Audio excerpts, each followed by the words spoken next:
But our story begins with molecules in solids.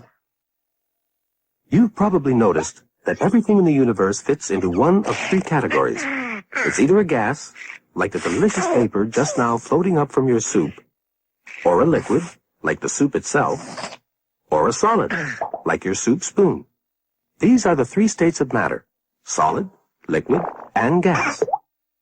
And you probably also noticed that gases move about very easily.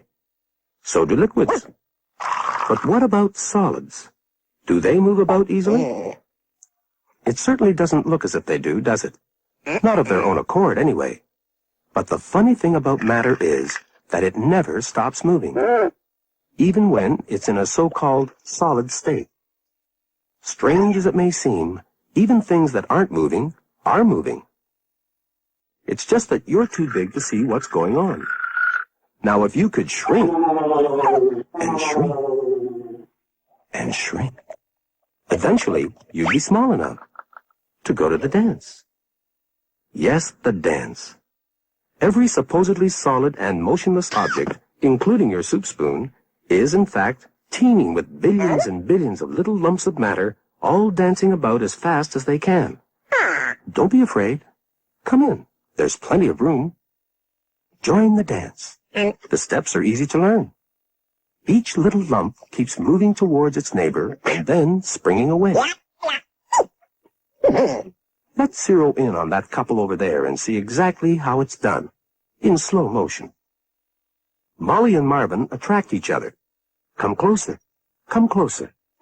and then suddenly change their minds, but not too close, and seem to push apart again, and to try to escape from one another. But they don't get too far before their mutual attraction pulls them together again, only for them to repulse each other once more, and so on, and so on. And all the little lumps are doing this to one another. They're all playing, now I want you, now I don't, alternately attracting and repelling each other. You try it. Together, stop, apart, together, stop, apart. Easy, isn't it? It's as if you're joined by an invisible spring. Had enough? Relax for a moment and watch the others. They never quite touch each other, but they never quite escape from one another either.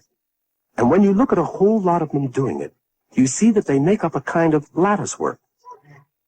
It's this lattice work pattern of little lumps that always stay more or less together that makes a solid a solid. That's what keeps solid things from falling apart. So next time you pick up a spoon, or any other solid object, don't be deceived by its deadpan appearance. There's a lot more going on than meets the eye. Remember, the dance of the little lumps. Of course, if you want to be scientific about it, you won't actually use the phrase little lump. You'll take the Latin for lump, moles, and the Latin for little, cula, and you'll say moles cula, or molecule, so that you can remember the dance of the molecules. Ah.